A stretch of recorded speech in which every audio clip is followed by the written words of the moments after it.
Primeira questão, são duas questões só, né, com vários itens. Primeira questão, decida se as afirmações a seguir sobre o valor de P são verdadeiras ou falsas. Primeiro, só um detalhe aqui linguístico sobre valor de P, né? O do inglês vem de p-value, que é valor da probabilidade, né? Esse P pequeno é probabilidade. Em português vocês vão encontrar de todo tipo. Tem gente que faz valor hífen P, só valor P, e, enfim. Essa foi uma recomendação que eu recebi recentemente de um parecerista, de utilizar a frase valor de P, que fica uma coisa mais natural, assim, uma frase do português, né? E é o que eu tenho utilizado, tá? Então vamos lá, decida se essas afirmações são falsas ou verdadeiras. E antes de eu começar a corrigir, eu sei que eu já deixei isso escrito no chat, e lá no nosso mural, e no vídeo eu falei isso, mas eu quero reforçar que esse conceito, valor de P, talvez a maioria aí já tenha visto, né? Se você viu qualquer coisa de estatística inferencial, você já viu o tal do P, valor de P. E se foi um pouquinho além, sabe que está todo mundo perseguindo o tal do P menor que 0,05, né? E um grande perigo é entrar na estatística inferencial e começar a ler trabalhos e principalmente conduzir análises e reportar sem ter esse conceito muito claro na mente, muito firme na mente. Porque se você não se policiar, é muito fácil acabar chegando a conclusões que, tudo bem, podem até ser conclusões da pesquisa, que se chegaria de qualquer maneira, mas fraseada de maneira que indica que não se chegou a essa conclusão pelos caminhos que se deveria, né? Coisas do tipo, o valor de P indica que os dois grupos são diferentes, né? O valor de P não vai indicar que dois grupos são diferentes, né? Um exemplo só. Então, isso, para você saber disso, o conceito do valor de P tem que estar muito claro na sua mente. E é um exercício mesmo, porque é uma coisa meio contraintuitiva, né? Depois de tanto falar, se você ficar exercitando na mente, toda vez que olhar um valor de P, tentar pensar na hipótese alternativa, na hipótese nula, fazer esse exercício mental, a coisa fica natural. Mas eu sei que no início é meio contraintuitivo, porque a gente está falando de uma probabilidade muito pequena de uma hipótese que não é bem a nossa hipótese, né? A hipótese nula, é a coisa ao contrário do que a gente quer. Então, isso a natureza dele ser assim leva as pessoas a fazerem afirmações que não são exatas, né? E aí, esses itens que eu tentei colocar aqui são justamente para isso, tá? Parece que tá uma reforma aqui no meu vizinho, aqui em cima. O áudio tá legal? Vocês estão me escutando bem? Alguém põe aí no chat se tá tudo bem, se o volume tá bom. Tranquilo, beleza. Tudo ok, então vamos lá. Então, beleza, vou seguir, tentar abstrair aqui. Questão A. O valor de P indica se temos evidências para rejeitar nossa hipótese nula. Verdadeiro. Tá? Isso é exatamente o que o valor de P faz. O valor de P, e aí tem várias maneiras de frasear a definição, né? Mas o valor de P é a probabilidade dos seus dados diante da hipótese nula. Tá? É a probabilidade de se encontrar no mundo natural. Quando a gente fala mundo natural, é a hipótese nula, né? Caso tudo seja igual, caso as coisas não tenham efeito, caso os grupos não sejam diferentes, né? Tudo se mantendo como normal, sem mudanças. Nesse mundo, a probabilidade de encontrar dados tão distantes, ou tão grandes, ou maiores ainda, ou mais extremos, diante desse mundo normal, que é a hipótese nula, esse é o valor de P, a probabilidade disso. E se essa probabilidade for pequena demais, e no nosso caso se estipula esse limiar em 0,05, isso nos traz evidência para rejeitar a hipótese nula. E é só isso que o valor de P faz. É claro que quando um pesquisador encontra um valor de P baixo que o credencia, digamos assim, a rejeitar a hipótese nula, ele vai aceitar a hipótese alternativa. Mas não é o valor de P que está te dando informações sobre a hipótese alternativa. É você, como pesquisador, que rejeitou a hipótese nula diante da probabilidade pequena que você viu dos dados diante dessa hipótese nula. E aí você, como pesquisador, toma a decisão, você, sem o valor P, você toma a decisão de fazer uma inferência de que a hipótese alternativa é verdadeira. Tá? Eu sei que pode ser só questão de palavras, fraseamento, mas é o caminho da sua decisão. Tá? Vamos lá para a alternativa B. O valor de P pode ser utilizado para avaliar os dados da população ou de amostras. Falso, porque o valor de P ele está avaliando dados de uma amostra. Se você tem dados da população, né, ou seja, se você tem dados do universo inteiro do que você está pesquisando, você nem precisa de fazer um teste inferencial. Você nem precisa conduzir estatística inferencial, porque você já tem os valores. Tá? Você tem o valor da população. Agora, raramente alguém tem acesso a toda a população, né? Só em casos muito em que a população é algo muito limitado, sei lá, digamos que eu esteja pesquisando por algum motivo, a minha população seja ah, professores de linguística do Nordeste, por algum motivo. E eu consiga realmente contactar todos e eles me deem os seus dados. Eu vou ter os dados da população.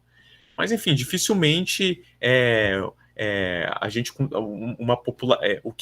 delimitar uma população de maneira tão assim delimitada seja válido, porque a gente quer generalizar, né? Se eu estou por algum motivo querendo saber dados da população de professores de linguística do Nordeste, eu possivelmente quero generalizar isso para outros professores de linguística, né? E aí ter dados dos professores de linguística é impossível, né?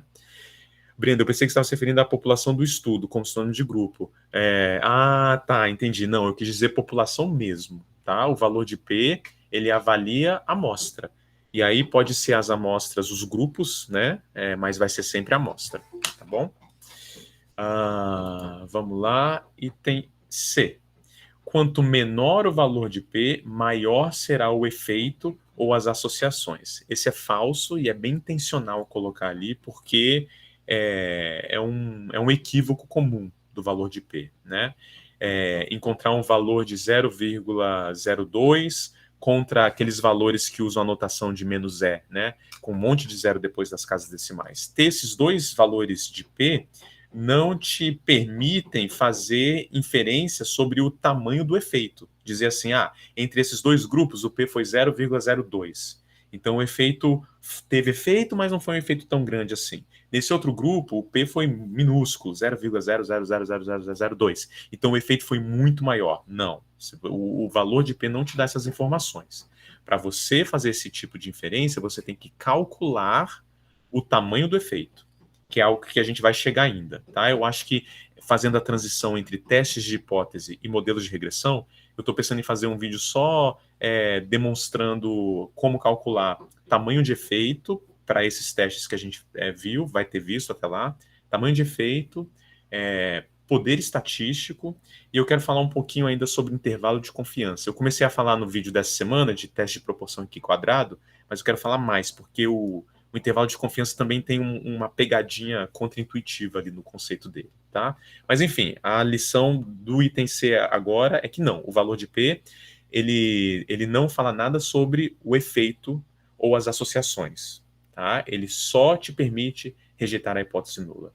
Então, se o seu limiar, o seu alfa, é 5%, se você tem um P de 0,04, 0,3, 0,2, 0,1 ou com um monte de zero, ele vai te dar a mesma função, o mesmo propósito, o mesmo resultado, que é rejeitar a hipótese nula, e só. Para você fazer qualquer outro tipo de inferência sobre o tamanho do efeito, o quanto isso faz sentido pela teoria, a direção da causalidade e tal, aí são outras coisas, tá? Que o valor de P não informa.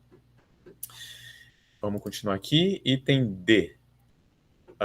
Se utilizarmos um nível de significância alfa de 0,05, conseguiremos rejeitar a hipótese nula. Ih, ficou hipótese nula. Depois eu vou corrigir. Conseguiremos rejeitar a hipótese nula em média 5% das vezes. Falso. Isso também é um equívoco comum, é uma maneira equivocada de frasear o que é o valor de P, tá? Ele não é a probabilidade de rejeitar a hipótese nula, tá? O valor de significância, o alfa. Quanto menor o alfa, menor a chance de você cometer um erro de tipo 1. Mas como eu falei lá na aula, você tem um toma lá da cá. Então você também aumenta a sua probabilidade de cometer um erro de tipo 2, que é não ver um efeito, tá? Mas não, o valor de P não é a probabilidade de rejeitar a hipótese nula. Porque o valor de P não é a probabilidade da hipótese. Ele é a probabilidade dos dados. tá? Então, o valor de P é a probabilidade dos dados que você viu se a hipótese nula for verdadeira. Isso aí é algo que a gente tem que ficar repetindo um monte de vezes e vocês repetindo junto, tá? Valor de P é a probabilidade dos dados, de dados tão grandes ou maiores, se a hipótese nula for verdadeira. Isso que é o valor de P. O nível de significância alfa de 0,05 é arbitrário e por isso não é unânime. Isso é verdadeiro, né? É um valor arbitrário. Tem pessoas que dizem que ele foi estipulado por Ronald Fisher, que foi acho que ele trabalhava com genética, com plantas e tal, e ele que propôs vários desses testes estatísticos e estipulou um valor de alfa desse de 5%, mas que é um valor arbitrário, né? E tem áreas que usam outros valores de alfa. É comum áreas médicas ou física utilizar um 0,01, e tem áreas, eu acho que física quântica, química quântica, usam um alfa minúsculo, minúsculo. É um número que tem um nome específico até, de tantos zeros depois da casa decimal que eles usam, tá? Então não é unânime e é arbitrário. F. O tamanho da amostra afeta o valor de P. Verdadeiro. A gente fez isso lá nas simulações, né? Não foi nas simulações dessa aula. Nas simulações da aula dessa semana, se alguém já assistiu o vídeo do teste de proporção e o teste quadrado, eu faço isso, né? Eu pego lá a simulação da moeda caindo cara e coroa, e aí 80% das vezes ela caindo cara. Só que em uma simulação, esse 80% das vezes são 8 caras contra 2 coroas. E na outra simulação são 80 caras contra 20 coroas. E mesmo sendo 80% nas duas, quando você tem 80 caras e contra 20 coroas, o P fica menor. E 8 caras em vez de... e 8 caras para 2 coroas, o P fica maior. Tá? Então, o tamanho da amostra afeta, sim, o valor de P. G, amostras maiores aumentam o poder estatístico e, consequentemente, amostras maiores reduzem, né? Outro erro aí, vou consertar esse formulário. Reduzem as chances de erro de tipo 2. Verdadeiro, tá? Essa é uma das maneiras de se aumentar o poder estatístico. Tanto que eu já vou dar uma adiantada aqui sobre o poder estatístico, como é que é o cálculo. Para se calcular o poder estatístico, quer dizer, no cálculo do poder estatístico, você precisa informar algumas coisas. Você informa o tamanho do efeito, informações que estão no cálculo, tamanho do efeito, tamanho da amostra, o N, o nível de significância, o alfa, e o poder, tá? Esses são valores que estão envolvidos no cálculo. Então, quando você vai calcular no R, você dá alguns desses valores e não dá um. O que você não der é o que o R te calcula para você. Então, por exemplo, pode-se usar um cálculo de poder estatístico para avaliar uma pesquisa. Você está lendo lá um artigo e tem os dados lá. É difícil ter todos esses dados, né? Ter o tamanho do efeito, nem todo mundo reporta, né? Mas se você tiver tamanho do efeito, o tamanho da amostra e o nível de significância, o alfa, você, com essas informações, você consegue calcular o poder que aquele estudo ali teve. E o outro uso de poder estatístico, que é o que deve ser feito, é antes de você coletar os dados. Porque aí você já informa o poder que você gostaria de ter, que é a probabilidade de você ver um efeito quando ele existe, né? De você não cometer um erro de tipo 2, que ali um poder de 80% já é bom. Você informa o tamanho do efeito que você espera observar, isso aí tem que ser pela literatura, pelos estudos prévios, ver que tamanho de efeito faz sentido para o seu objeto de pesquisa. E você informa o nível de significância. Aí você não informou o N, né, o tamanho da amostra. Aí o que o R vai te dar é o tamanho da amostra que seria necessária para você alcançar aquele poder estatístico, tá? Então, e aí ou seja, conforme N aumenta, você aumenta o poder estatístico também. É uma maneira certeira de você conseguir observar um efeito quando ele está presente e não cometer erro de tipo 2, tá? H, erro de tipo 1 é rejeitar a hipótese nula. Peraí, deixa eu raciocinar. Erro de tipo 1 é rejeitar a hipótese nula quando ela é verdadeira. Exatamente isso. É o mais comum, é você encontrar um P abaixo de 0,05, não observar o restante das coisas, intervalo de confiança, tamanho do efeito, tamanho da amostra, e com isso, só olhar o P menor que 0,05 e falar, beleza, tem o efeito, e quando na verdade não tem, a hipótese nula é que é a verdadeira. Tá? É uma perguntinha no chat. Esse tamanho da amostra que ele dá no cálculo de poder estatístico é o tamanho mínimo ou o tamanho ideal? Mínimo. É o mínimo. E aí, se você aumentar, e conforme você vai aumentando, você aumenta o poder também. Tá? É uma boa pergunta, Samuel. E o I, que é o último aqui da 1, diminuir o valor de alfa diminui as chances de erro de tipo 1 e de tipo 2. Não. Diminuir o alfa diminui a chance de erro de tipo 1, mas aumenta a chance de erro de tipo 2. Tá? Deixa eu ver, eu tenho que sair marcando as coisas aqui para eu conseguir ver a outra questão, né? Não, peraí, já sei, eu vou entrar em modo de edição, que eu vejo tudo numa página só, para eu não precisar preencher aqui nome, e-mail e etc. Vamos lá. Aqui para o exercício 2.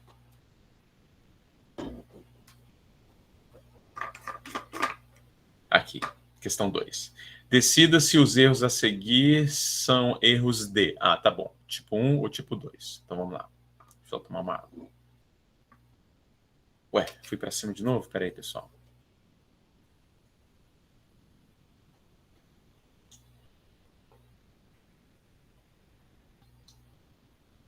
Pronto, tá aqui. Um exame diz que você tem uma doença, quando na verdade não tem. Erro de tipo 1, tá? Tem algumas maneiras de raciocinar sobre isso, cada pessoa gosta de ir com um pensamento para um lado ou para o outro. Você pode pensar em hipótese alternativa, hipótese nula, ter efeito, não ter efeito, tá? Uma maneira para esses casos que eu coloquei aqui, que não são linguísticos, são só casos do dia a dia, do mundo, isso, falso positivo, falso negativo, excelente. Aí cada um gosta de um tipo de raciocínio, né? Tem gente que pensar em falso positivo, falso negativo ajuda, tem gente que hipótese alternativa, hipótese nula, né, ajuda. Uma coisa que eu penso, mas que não sei se faz sentido para todo mundo, eu penso em hipótese nula é o mundo normal, o mundo sem nada de extra, sem nada de diferente. Tipo assim, as pessoas não estão doentes, os remédios não fazem efeito, os detectores de metais não detectam, nada tem efeito, sabe? A coisa tá normal, padrãozinho. Esse é o nulo, esse é o H0, né? E aí, ter alguma coisa é um efeito, tá? Na pesquisa, você está buscando um efeito, né? A sua hipótese é de que tem um efeito, tem uma diferença, tem alguma coisa e tal. E aí, se você está cometendo um erro, né? Se o seu erro comemorei, vi um efeito, vi uma coisa diferente e não tem esse efeito, erro de tipo 1. E se na verdade você só fica frustrado, poxa vida, minha pesquisa não deu nada, e lá no fim tinha alguma coisa que você não viu, esse é erro de tipo 2, tá? Então aqui, um exame, o mundo normal, né? Hipótese nula, mundo normal, não tem doença, faço exame, não tem doença, não tem nada, não vejo nada de diferente, nada de anormal, né? Aí o exame vai lá e dá um efeito, né? Então é tipo assim, faz o exame, tem um efeito, tem alguma coisa, tem algo, né? Como se fosse achar o efeito, né? A hipótese alternativa. Mas na verdade não tem. Então esse é um erro de tipo 1. Encontrou algo quando na verdade esse algo não existe, tá? Um exame diz que você não tem uma doença quando na verdade você a tem. É exatamente o contrário, tá? Erro de tipo 2. Daniel Aguiar, alarme falso, tipo 1, passou batido, tipo 2, exatamente. Essas são boas. Culpado, tem o item do culpado inocente que é pegadinha, né? Vamos chegar lá. Vamos ver. A B eu falei, né? Falei. Vamos lá. C. Concluir que um novo remédio tem efeito, né? Sobre uma doença, é o que o pesquisador está buscando. Ele quer ver o efeito. Tem efeito, mas quando na verdade não tem. Erro de tipo 1, tá? Ele viu um efeito, mas não existe. Ele viu um P baixinho e comemorou, mas tinha outras coisas lá que influenciaram esse P. Concluir que um novo remédio não tem efeito, quando na verdade tem. É o oposto, erro de tipo 2. Deixou passar um efeito que não conseguiu ver, tá? Baixo poder estatístico, provavelmente. Aqui o inocentar uma pessoa culpada. Inocentar uma pessoa culpada. Inocentar é deixar passar batido. Culpada, uma coisa que tem efeito, né? O mundo normal, H0, não tem nada, todo mundo é normal, ninguém é culpado, ninguém fez nada, mundo normal, né? Mas aqui não, aqui tem efeito. Aquela pessoa ali tem algo de diferente, tem efeito. Mas eu não consegui capturar esse efeito. Então eu fiz lá o meu teste, não, normal, não tem nada aqui, inocente. Mas na verdade tinha, tá? Erro de tipo 1, não conseguiu ver o efeito. essa é boa. Conseguiu ver o efeito, não conseguiu, né? Viu o efeito quando não tinha ou não conseguiu ver efeito, né? Um detector de metais não apita, ou seja, não conseguiu ver o efeito de uma bolsa que tinha metais. Erro de tipo 2 de novo. O detector não conseguiu detectar quando, na verdade, tinha. O G, e-mail normal é enviado para a caixa de spam. Normal é H0, né? É a hipótese nula. E-mail normal, não tinha nada demais nele, não tem efeito nenhum, H0, mas foi detectado um efeito. O algoritmo falou, é spam. Fez o cálculo, P menor que 0,05. É spam, tomou a decisão. Mas ele era normal, foi outra coisa que levou aquele P, tá? Aí aqui o contrário daqueles outros, mas eu não botei um embaixo da outra para forçar o raciocínio, né? Só as duas primeiras que eu coloquei um e o oposto em seguida, né? Uma pessoa inocente, pessoa normal, mundo normal, H0, não tem nada acontecendo, é condenada. Foi visto um efeito em algo que não era normal. Erro de tipo 1. Uma mensagem de spam, tem algo aí, foi detectado um efeito, é enviado para a caixa de entrada, não foi detectado, viu? Tinha efeito, mas não detectou, não viu o efeito. Erro de tipo 2. E um detector de metais apita, ou seja, ele viu um efeito, aqui tem algo de diferente, numa bolsa hipótese nula, né, que não tem metais. Então, erro de tipo 1, tá bom? Então é isso, correção do exercício foi essa, são questões conceituais, e eu vou continuar gravando um pouquinho só para ver se ninguém tem mais alguma pergunta que gostaria de colocar aí no chat, ou abrir o microfone e falar. Se tiver, eu respondo ainda gravando. Se não tiver, aí eu paro a gravação para a gente seguir para as nossas apresentações. Samila gostou das atividades, Juliana também, que bom. Vamos lá, Lorena, pode falar, abrir o microfone e falar, ou colocar no chat, como se preferir. Professor, é que eu não entendi direito essa questão do P, porque eu acho que em alguns livros é dito que o valor é 0,5, 0,05 é tão pequeno que é como se fosse, se aquele efeito ocorresse ao acaso. É isso que eu não entendo. Tá, o acontecer ao acaso é a hipótese nula, né? Quando você, por exemplo, deixa eu dar um exemplo dessa coisa do acontecer ao acaso, tá? Vamos pegar aqui um caso da linguística. Você está olhando, e da educação, né? Você está olhando duas salas de aula.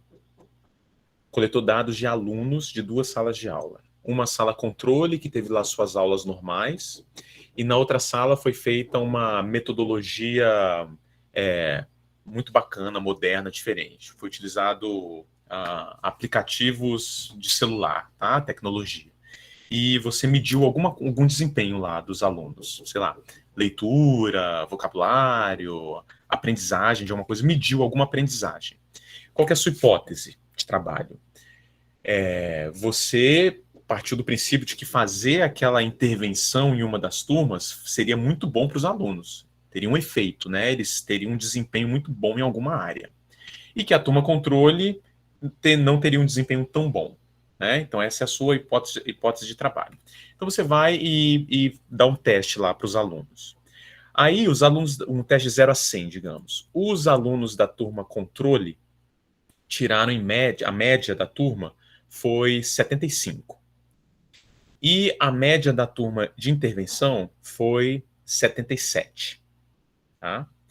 Para quem não faz absolutamente nenhum tipo de estatística inferencial, faz uma pesquisa qualitativa, não tenho nada contra pesquisa qualitativa, mas faz uma interpretação dos números apenas qualitativa, aí pode ser um problema, pode chegar à conclusão de que deu certo a intervenção dele. A turma experimental tirou, a média da turma foi 77 e a média da turma controle foi 75. A turma experimental teve uma média maior. E aí ele chega à conclusão de que teve efeito. Tá? Qual o problema disso, a gente pensando em estatística inferencial? Se você for em outra escola ou pegar outras duas turmas e não fizer intervenção em nenhuma das duas, serem outras duas turmas como a de controle, e aplicar o teste com eles, dificilmente as duas turmas vão ter exatamente a mesma média, né?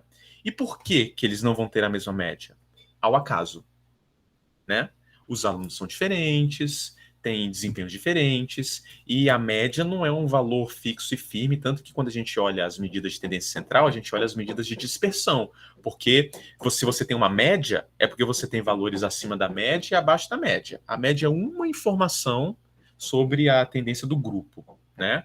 Então, se você mede outras duas turmas, elas vão ter médias diferentes, mas esse diferente, você sabe que foi ao acaso, devido ao acaso, porque você não fez intervenção nenhuma em nenhuma dessas duas turmas, tá? Aí, voltando lá para o grupo controle e para o grupo experimental, você viu uma diferença. O que você tem que sempre se perguntar é ser cético e se perguntar, tá, tem uma diferença. Mas essa diferença, será que ela é ao acaso, porque aconteceria em qualquer outras duas turmas? Ou será que essa diferença é grande o suficiente? Aí você conduz um teste estatístico para saber o quê? Qual a informação final que o teste estatístico vai te dar? Ele vai te dar a probabilidade de você enxergar uma diferença dessas duas médias tão grande ou maior, caso as duas turmas sejam normais, caso as duas turmas não tenham tido intervenção, no caso da sua hipótese nula, diante da possibilidade de que diferenças acontecem ao acaso. Tá? Então, aí que está o ao acaso. Se a probabilidade dessa diferença que você observou, ou maior, for muito pequena, aí você rejeita a hipótese nula. É isso que o valor de P faz. Aí, ao rejeitar a hipótese nula, o que mais que você está dizendo como consequência natural de rejeitar a hipótese nula? Se você rejeita, você está dizendo assim, bom, essa diferença foi muito grande. A probabilidade de eu enxergar essa diferença, caso as turmas não sejam diferentes, caso uma eventual diferença entre elas fosse só ao acaso, é muito pequena para eu dizer que foi ao acaso. Então eu infiro, por decisão minha, de que essa diferença é por causa de algum efeito. E o efeito, no caso ali, é a intervenção que você fez, tá? É como o Francisco colocou aí no chat, como certificar da... Aí é interessante, certificar da causa é decisão do pesquisador, né? Porque, de novo, o valor de P, ele só está te dizendo a probabilidade de enxergar aquela diferença. Mas ainda tem probabilidade de você estar errado, porque mesmo sendo ao acaso, a probabilidade é algo possível. Você encontra lá um P de 0,04. Ou seja, a probabilidade de você encontrar uma diferença daquela, caso os grupos não tenham diferença, é só de 4%. Mas tem chance? Tem. Quem garante que a sua pesquisa não está naquele finalzinho? Lembra a distribuição das moedas, lá a distribuição binomial das moedas, que o rabinho final eu deixei pintadinho, que é a probabilidade de 5%? Quem garante que você não caiu ali, naquela probabilidade? Né? Então, se comete erros. Tá? Por isso que todas as outras decisões que são tomadas, as inferências que são tomadas, são de responsabilidade do pesquisador e não da estatística. O valor de P, ele só te permite dizer algo sobre a hipótese nula. E esse algo não é também dizer que a hipótese nula não é verdadeira. É você olhar para aquele valor P e falar, tá, esse valor P aqui me dá confiança de eu rejeitar essa hipótese nula. Aí pronto, a partir daí, tudo que você vai falar é responsabilidade sua, baseado na teoria, baseado em estudos prévios, baseado no que é coerente, baseado no que faz sentido, né? Porque a questão da causalidade, a estatística, puramente, ela não diz causalidade. Quando a gente chegar em modelos de regressão, eu vou ficar repetindo muito para vocês uma frase, um lema da estatística, de que em inglês a gente fala que correlation does not mean causation. Em português o pessoal fala que correlação não implica causação, né? Associações, duas coisas acontecerem simultaneamente, não quer dizer que tem causa. A direção da causa em pesquisa é responsabilidade do pesquisador, né? E isso com conhecimento prévio, estudos prévios e a teoria, tá? Mas é isso, ficou claro, Lorena? Ficou sim. Eu estava pensando com relação ao erro tipo 1, né? Você disse que se você ficar fazendo muitas replicações do estudo, há uma chance de ocorrer um erro do tipo 1. Aí seria exatamente porque pode acontecer de você cair nesses 5%? Isso, exatamente, é exatamente. É exatamente cair naquele rabinho lá dos 5%. Então, se você tem um alfa de 5% e você pega uns dados e fica pescando efeito nele, ou seja, é, teste em cima de teste em cima de teste, você conduz 100 testes em cima daqueles dados, em média, não é que vai ser, mas com um alfa de 5%, em média, 5 deles você vai encontrar um P abaixo de 0,5 que não existe. Só chegou ali ao acaso porque acontece, né? É uma probabilidade, tá? E se você não repete, não fica repetindo, dá para garantir que aquela única vez que você fez não caiu naquele rabinho dos 5%? Não, não dá para garantir, mas a gente vai confiar de que a probabilidade é muito pequena, né? E isso somado a conhecimento prévio, a teoria, etc. Imagina que existe aí algum construto muito forte numa área de conhecimento e que o campo todo acredita que isso acontece devido a isso. Aí você vai lá, pesquisa 20 alunos, encontra o valor de 0,05 e com isso vai mudar a área inteira de estudos e dizer que todas as pesquisas anteriores eram falsas? Não, né? Você vai ter que coletar outros dados, analisar de outra maneira, interpretar com conhecimento prévio, estudos anteriores, com a teoria, tudo isso vai ter que caminhar junto, né? A estatística é só um instrumento. Agora, entender bem o instrumento e como é que a mecânica dele opera te permite tomar decisões responsáveis, tá? E cautelosas, digamos assim. Essa perseguição por um P abaixo de 0,5 e essa comemoração de se encontrar um P abaixo de 0,05 é perigoso, né? Por isso que eu vou o curso inteiro enfatizar o uso de modelos em vez de testes, e se for usar testes, olhar para as outras coisas: tamanho do efeito, intervalo de confiança e poder estatístico, tá bom? Mais alguma pergunta? Certo, ficou bem claro. Obrigada. Ah, que bom, de nada, Lorena.